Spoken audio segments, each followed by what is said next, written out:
La Bible nous met en garde, parce que notre lutte n'est pas contre la chair et le sang, mais contre les principautés, contre les puissances de ce monde de ténèbres, contre les forces spirituelles du mal dans les royaumes célestes. Éphésiens 6:12. Dans 1 Samuel 15:23, nous lisons « Car la rébellion est comme le péché de sorcellerie et l'orgueil comme le mal de l'idolâtrie ». Ce passage compare la rébellion contre Dieu au même niveau de gravité que l'idolâtrie. C'est pourquoi c'est si grave. La sorcellerie, à la base, est une tentative de manipuler les forces spirituelles pour un gain personnel, en contournant l'autorité et la souveraineté de Dieu. C'est une expression de l'orgueil humain, une déclaration que nous pouvons contrôler le destin et les forces surnaturelles, plutôt que de nous soumettre humblement à la volonté de Dieu. Le premier signe d'activité de sorcellerie dans une église est un leadership manipulateur. Le leadership manipulateur est peut-être le signe le plus dangereux et le plus insidieux de l'activité de sorcellerie dans une église. Ce type de leadership se manifeste de diverses manières subtiles et pas toujours évidentes. À la base, la manipulation implique l'utilisation de la peur, de la culpabilité ou de menaces spirituelles pour contrôler les membres de la congrégation. Un leader manipulateur peut, par exemple, suggérer que quitter l'Église ou remettre en question son autorité entraînera des malédictions, la perte du salut ou une punition divine. Cela contredit directement la liberté que nous avons en Christ, comme Paul le déclare dans Galates 5:1. C'est pour la liberté que Christ nous a libérés. Tenez donc bon, et ne vous soumettez pas de nouveau au joug de l'esclavage. Une autre manifestation du leadership manipulateur est la création d'une culture de dépendance malsaine. Le leader peut se positionner comme le seul canal de communication avec Dieu, décourageant les membres de chercher Dieu pour eux-mêmes. Cela peut se manifester par des phrases telles que « Dieu m'a dit de te le dire » ou « Tu as besoin de mon onction pour recevoir la bénédiction ». Une telle attitude contredit l'enseignement biblique selon lequel tous les croyants ont un accès direct à Dieu par le Christ. Hébreux 4:16. La manipulation peut également se manifester par l'utilisation sélective des Écritures. Un leader manipulateur peut sortir des versets de leur contexte pour justifier leurs actions ou leurs demandes, en ignorant le contexte plus large de la Bible. Par exemple, ils peuvent utiliser des versets sur l'autorité pour faire taire les questions ou les critiques légitimes. De plus, les leaders manipulateurs créent souvent un environnement de secret et de manque de transparence. Ils peuvent refuser de répondre aux questions sur les finances de l'Église ou les décisions importantes, affirmant que la remise en question est le signe d'un manque de foi ou d'une rébellion. Cela va à l'encontre du principe biblique de la responsabilité, comme nous le voyons dans 1 Pierre 5:2-3. Paissez le troupeau de Dieu qui est parmi vous, non par contrainte, mais volontairement, comme Dieu le veut. Non pas par la chance de la cupidité, mais volontairement, ni comme des chefs sur ceux qui t'ont été confiés, mais comme des exemples du troupeau. Il est important de noter que le leadership manipulateur commence souvent de manière subtile et peut s'intensifier progressivement au fil du temps. Au début, cela peut se manifester par des conseils forts ou une direction spirituelle, mais cela peut évoluer vers un contrôle et une manipulation plus manifestes.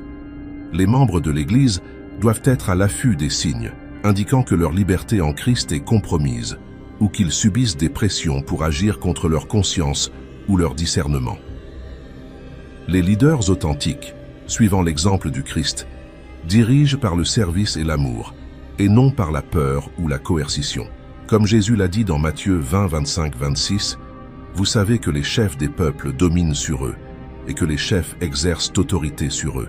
Il n'en sera pas ainsi parmi vous, mais celui qui veut devenir grand parmi vous sera celui qui vous servira. » Deuxième signe, la division et les commérages. La division et les commérages au sein d'une congrégation sont des signes alarmants d'une possible activité de sorcellerie dans l'Église. Ces éléments corrosifs sapent l'unité qui est si centrale dans le corps du Christ et créent un environnement propice à l'infiltration d'influences spirituelles négatives. L'unité est un thème récurrent dans l'enseignement de Jésus et des apôtres, soulignant son importance cruciale pour la santé spirituelle de l'Église. Jésus, dans sa prière sacerdotale, rapportée dans Jean 17, a souligné l'importance de l'unité. « Que tous soient un comme toi, Père, Tu es en moi et moi en toi, afin qu'eux aussi soient un en nous, afin que le monde croie que tu m'as envoyé. Cette unité n'est pas seulement une question d'harmonie superficielle, mais une profonde interconnexion spirituelle qui reflète la nature même de Dieu. Le commérage, en revanche, est une forme de division particulièrement insidieuse. Proverbe 16-28 avertit. Un méchant excite la discorde, et un calomniateur sépare les plus grands amis. Les commérages nuisent non seulement aux relations individuelles, mais ils peuvent également empoisonner toute l'atmosphère d'une congrégation. Cela crée de la méfiance, alimente le ressentiment et peut conduire à des factions au sein de l'Église. Dans une Église touchée par la sorcellerie, les commérages peuvent prendre une apparence spirituelle. Les demandes de prière peuvent devenir des véhicules pour diffuser des informations nuisibles sur les autres. Les révélations spirituelles peuvent être utilisées pour diffamer ou discréditer des membres ou des dirigeants. Cela non seulement blesse les individus, mais affaiblit l'ensemble du corps du Christ, le rendant vulnérable aux attaques spirituelles. La division peut se manifester sous de nombreuses formes. Des groupes exclusifs au sein de l'Église, des rivalités entre les membres, une concurrence pour l'influence ou les ressources, ou même des conflits ouverts entre membres ou dirigeants. Ces divisions peuvent commencer subtilement, peut-être comme des divergences d'opinion sur des questions mineures, mais si elles ne sont pas correctement abordées, elles peuvent dégénérer en de profonds schismes qui menacent l'existence même de la congrégation. Paul a fortement mis en garde contre de telles divisions dans 1 Corinthiens 1:10. Je vous exhorte, frères, par le nom de notre Seigneur Jésus-Christ, à parler tous de la même chose et à ne pas avoir de division parmi vous. Au contraire, soyez entièrement unis dans la même disposition mentale et dans le même jugement. Cette exhortation n'est pas un appel à la conformité aveugle, mais à l'unité dans l'essence et le but, même au milieu de la diversité. Il est crucial d'observer comment les membres de l'Église parlent les uns des autres et comment ils gèrent les conflits. Une Église saine favorise la résolution des conflits sur la base de Matthieu 18-15-17, où Jésus établit un processus clair pour gérer les offenses et les désaccords. La présence de cliques secrètes, de conversations chuchotées et de tensions non résolues sont des signes avant-coureurs qui ne doivent pas être ignorés. De plus, la façon dont les dirigeants de l'Église réagissent à la division et au commérage est révélatrice. Les dirigeants qui ignorent ces problèmes, ou pire, qui les nourrissent pour garder le contrôle, permettent aux influences négatives de prospérer.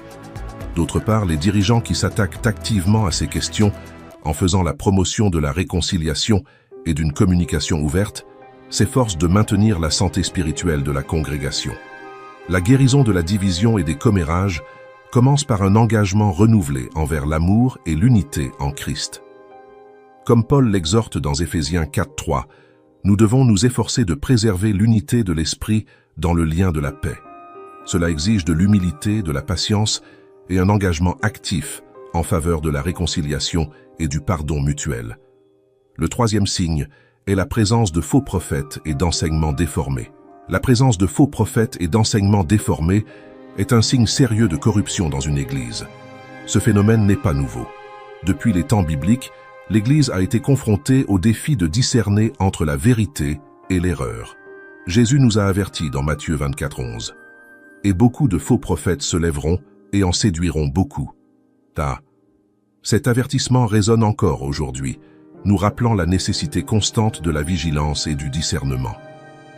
Les faux prophètes dans l'Église moderne peuvent être extrêmement charismatiques et convaincants. Ils mélangent souvent des vérités bibliques avec de fausses doctrines, créant un cocktail spirituel toxique qui peut tromper même les croyants matures. Paul a mis en garde contre cela dans 2 Corinthiens 11-14-15. Et ce n'est pas étonnant, car Satan lui-même s'est transformé en ange de lumière. Il n'est donc pas grand-chose que ces ministres se transforment en ministres de la justice. Leur fin sera selon leurs œuvres. Une caractéristique commune des faux prophètes est leur capacité à faire des prédictions apparemment exactes ou à accomplir des signes et des prodiges.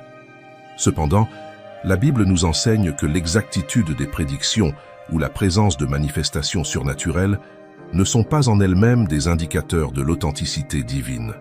Deutéronome 13:1-3 nous avertit.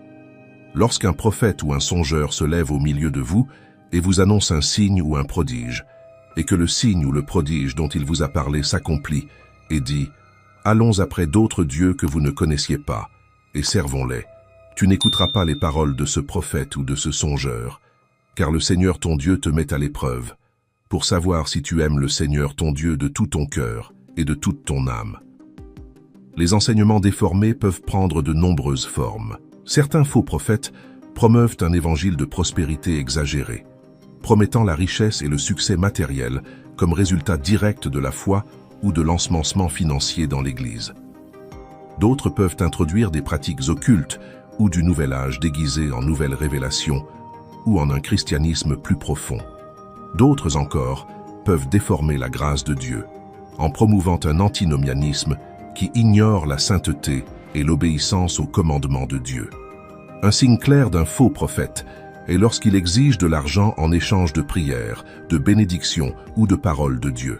La grâce de Dieu n'est pas à vendre. Comme Pierre a sévèrement réprimandé Simon le magicien en Actes 8:20. Que ton argent périsse avec toi, car tu as cru avoir acquis par lui le don de Dieu. Une autre marque des faux prophètes est leur tendance à se placer au-dessus de la critique ou du questionnement. Ils peuvent prétendre avoir une onction spéciale ou un canal direct avec Dieu qui les met au-delà de l'examen des autres croyants. Cela contredit l'appel biblique à tout éprouver, comme nous le voyons dans 1 Thessaloniciens 5:21. Éprouvez tout, accrochez-vous au bien. Les faux prophètes peuvent également être caractérisés par une concentration excessive sur les émotions ou les manifestations surnaturelles. Bien que les expériences spirituelles fassent partie de la vie chrétienne, elles ne doivent pas remplacer les enseignements de la parole de Dieu. Pour discerner la vérité de l'erreur, comme les Béréens l'ont fait dans Actes 17:11, nous devons examiner les Écritures quotidiennement, pour voir si ce que nous entendons est conforme à la parole de Dieu. L'apôtre Jean nous encourage dans 1 Jean 4:1. Bien-aimés, ne croyez pas tout esprit, mais éprouvez les esprits pour voir s'ils sont de Dieu, car beaucoup de faux prophètes sont sortis dans le monde. La protection contre les faux prophètes et les enseignements déformés exige une étude continuelle de la Bible, la prière pour le discernement et une volonté de remettre en question respectueusement les enseignements qui semblent incompatibles avec les Écritures. Les dirigeants d'Église saints devraient encourager ce type d'engagement critique avec la parole, reconnaissant que le véritable enseignement biblique résiste à l'examen et à la recherche. Quatrième signe, l'idolâtrie. L'idolâtrie, parfois associée à l'imagerie physique ou à des dieux païens, peut prendre des formes beaucoup plus subtiles et trompeuses dans l'Église moderne. Ce quatrième signe d'activité de sorcellerie dans une Église est particulièrement dangereux, parce qu'il peut se faire passer pour une véritable dévotion ou un zèle spirituel. Cependant, ses racines et ses conséquences sont profondément non bibliques et peuvent te conduire à une déviation significative du véritable culte de Dieu. L'apôtre Paul a clairement averti en 1 Corinthiens 10:14. « C'est pourquoi, mes bien-aimés, fuyez l'idolâtrie. » Cet avertissement n'était pas seulement pour les chrétiens du 1er siècle qui faisaient face à la tentation d'adorer des idoles païennes, mais il reste pertinent pour nous aujourd'hui. Bien que les formes d'idolâtrie aient changé, dans l'Église contemporaine, l'idolâtrie peut se manifester de diverses manières. Une forme courante est la vénération excessive des chefs religieux. Lorsque des pasteurs, des évangélistes ou des prophètes sont élevés à un statut presque divin, devenant intouchables et indiscutables, c'est de l'idolâtrie. Certains dirigeants peuvent encourager ce type de culte en exigeant des titres nobles ou un traitement spécial. Cela contredit directement l'exemple d'humilité de Jésus et l'enseignement de Paul dans 1 Corinthiens 3, 5, 7. Qui est Paul et qui est Apollos, sinon des ministres par lesquels vous avez cru, et cela selon ce que le Seigneur a donné à chacun. J'ai planté, Apollos a arrosé, mais Dieu a donné la croissance. Ce n'est donc ni celui qui plante quoi que ce soit, ni celui qui arrose, mais Dieu qui donne l'accroissement. Une autre forme d'idolâtrie dans l'Église peut être la dépendance excessive à l'égard d'objets sacrés ou oints. Il peut s'agir d'eau bénite, d'huile ointe, de linge de prière ou d'autres objets dont on croit qu'ils ont un pouvoir spirituel en eux-mêmes.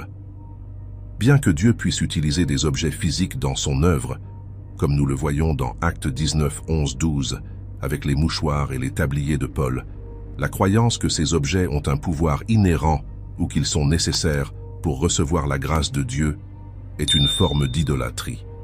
L'obsession du matériel et du succès peut également devenir de l'idolâtrie dans une église, lorsque la poursuite de la richesse et des possessions matérielles devient l'objectif principal, supplantant la poursuite de Dieu et de sa volonté. C'est de l'idolâtrie. Jésus l'a clairement mis en garde en Matthieu 6, 24. « Nul ne peut servir deux maîtres, car ou il haïra l'un et aimera l'autre, ou il sera dévoué à l'un et méprisera l'autre. Vous ne pouvez pas servir Dieu et les richesses. » Lorsqu'une église met excessivement l'accent sur la prospérité financière, en promettant des bénédictions matérielles en échange de dons ou en semant dans la foi, elle promeut une forme d'idolâtrie qui déforme le véritable évangile.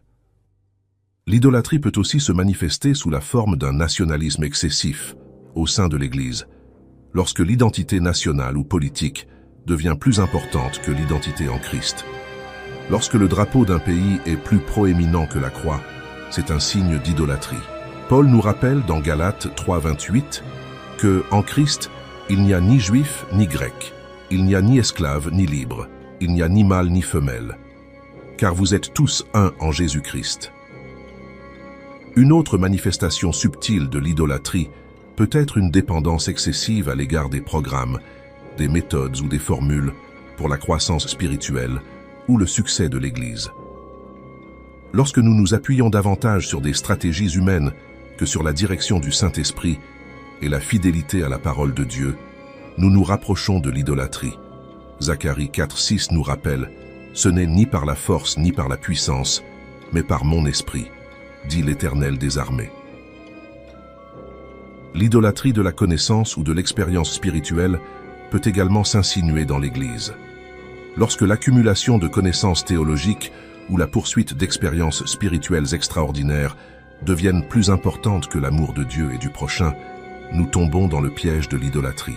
Paul avertit en 1 Corinthiens 8, 1 que la connaissance s'enfle, mais l'amour édifie. Il est crucial de se rappeler que le vrai culte doit être centré sur Dieu. Comme Jésus l'a enseigné à la Samaritaine dans Jean 4, 23, 24. Mais l'heure vient, et c'est maintenant, où les vrais adorateurs adoreront le Père en esprit et en vérité, parce que ce sont eux que le Père cherche pour ses adorateurs. Dieu est esprit, et ceux qui l'adorent doivent l'adorer en esprit et en vérité.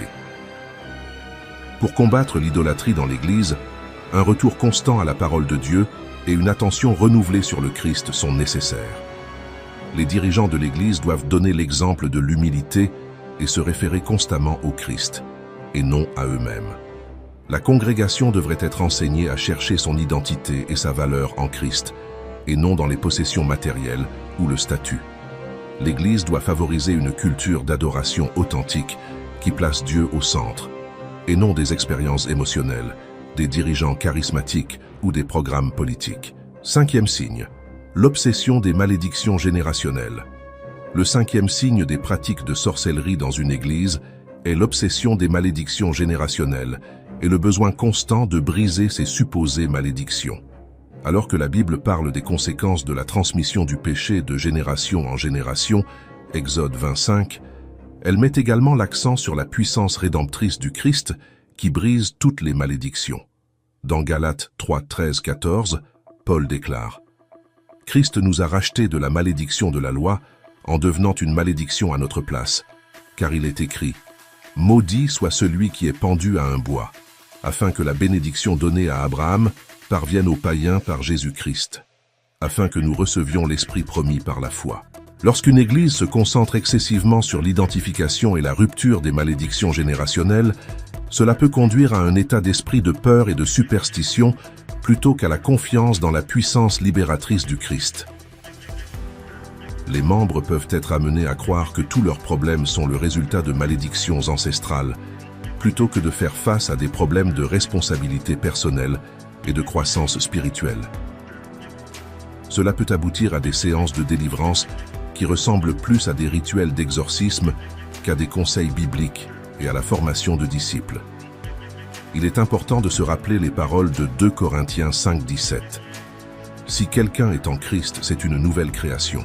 Les choses anciennes ont passé, voici, de nouvelles choses sont apparues. 6e signe, la suppression des dons spirituels. La suppression des dons spirituels est un signe troublant qui peut indiquer la présence d'activités de sorcellerie ou d'influences spirituelles négatives dans une église. Ce phénomène se produit lorsqu'il y a un découragement actif ou une interdiction de l'utilisation des dons spirituels mentionnés dans les Écritures. Les dons spirituels font partie intégrante de la vie et du ministère de l'Église, comme le décrit Paul. Dans 1 Corinthiens 12, 1, Romains 12 et Éphésiens 4, Paul souligne l'importance des dons spirituels. Dans 1 Corinthiens 12, 4, 7, il dit « Or, il y a diversité de dons, mais c'est le même esprit. Et il y a une diversité de ministères, mais le Seigneur est le même. Et il y a diversité d'opérations, mais c'est le même Dieu qui travaille tout en tous. Mais la manifestation de l'Esprit est donnée à chacun pour ce qui est utile. » Ce passage indique clairement que les dons spirituels sont donnés par Dieu pour le bénéfice de toute l'Église et ne doivent pas être supprimés ou ignorés. La suppression des dons spirituels peut se manifester de diverses manières. Dans certains cas, il peut y avoir un déni complet de l'existence actuelle ou de la pertinence de certains dons, tels que la prophétie, les langues ou la guérison. Cela contredit l'instruction de Paul dans 1 Thessaloniciens 5, 19, 20. N'éteignez pas l'esprit, ne méprisez pas les prophéties. Dans d'autres situations, la répression peut être plus subtile.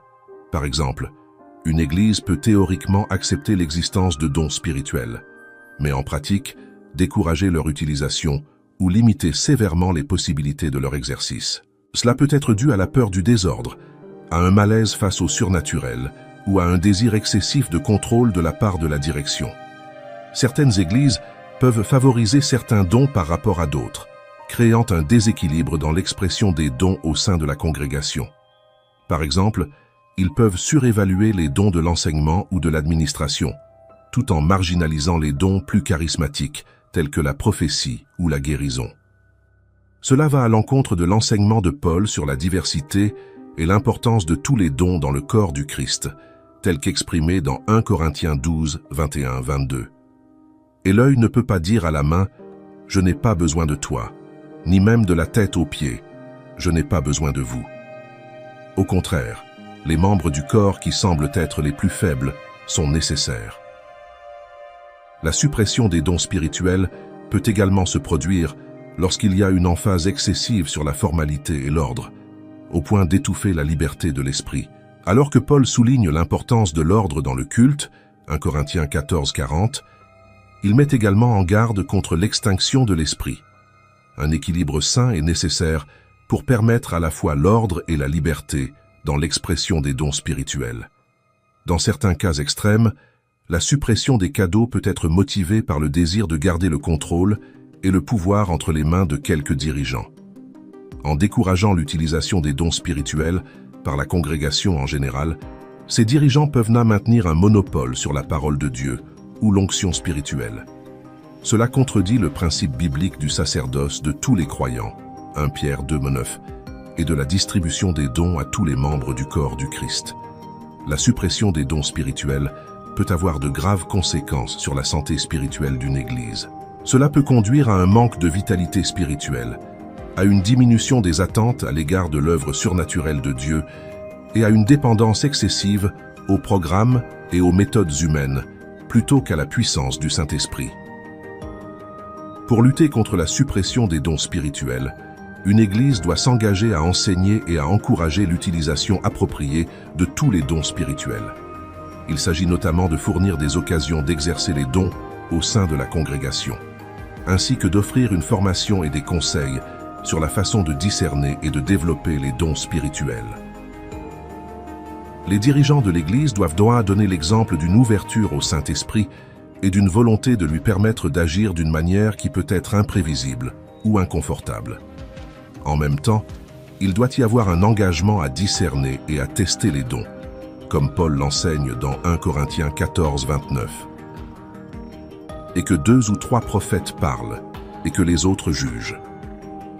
Il est important de se rappeler que le but des dons spirituels est l'édification de l'Église et la glorification de Dieu, comme le dit Paul dans 1 Corinthiens 14, 1. De même, si vous désirez des dons spirituels, cherchez à en abonder pour l'édification de l'Église. Une Église qui embrasse et nourrit les dons spirituels de tous ses membres est bien placée pour résister aux influences spirituelles négatives et pour remplir sa mission d'une manière puissante et efficace. Septième et dernier signe, l'absence d'adoration authentique. L'absence d'un culte authentique est un signe alarmant qui peut indiquer la présence d'activités de sorcellerie ou d'influences spirituelles négatives dans une église. Ce problème se manifeste lorsque l'adoration devient une performance vide, une routine mécanique ou un spectacle axé davantage sur le divertissement que sur la glorification de Dieu. Le culte authentique est au cœur de la vie de l'Église et de la relation du croyant avec Dieu. Jésus a souligné l'importance de la vraie adoration dans sa conversation avec la Samaritaine, dans Jean 4, 23 à 24. Mais l'heure vient, et elle est maintenant, où les vrais adorateurs adoreront le Père en esprit et en vérité, parce que ce sont eux que le Père cherche pour ses adorateurs. Dieu est esprit, et ceux qui l'adorent doivent l'adorer en esprit et en vérité. Maintenant que nous avons identifié ces 7 signes, il est crucial de comprendre que la présence d'un ou plusieurs de ces signes ne signifie pas nécessairement qu'une Église est complètement sous l'influence de la sorcellerie. Cependant, ils constituent des avertissements importants qui ne doivent pas être ignorés. En tant que chrétiens, nous sommes appelés à être vigilants et à discerner les esprits, comme nous l'enseigne 1 Jean 4, 1. Bien-aimés, ne croyez pas tout esprit, mais éprouvez les esprits pour voir s'ils sont de Dieu, car beaucoup de faux prophètes sont sortis dans le monde. Il est de notre responsabilité d'être attentifs et de protéger l'intégrité spirituelle de nos communautés religieuses. Jésus nous a avertis dans Matthieu 10, 16. « Voici, je vous envoie comme des brebis au milieu des loups.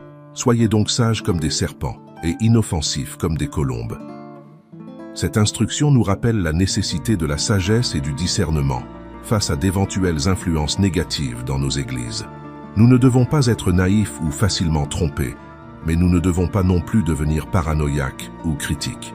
L'équilibre est crucial et ne peut être atteint que par une connaissance profonde de la parole de Dieu et une intimité authentique avec l'Esprit Saint. La question qui se pose naturellement est la suivante. Que faire si nous identifions ces signes dans notre Église?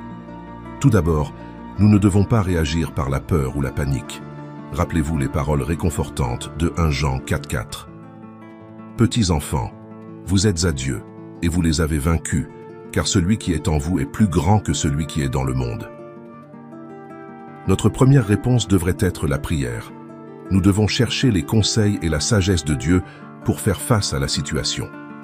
Jacques 1, 5 nous encourage.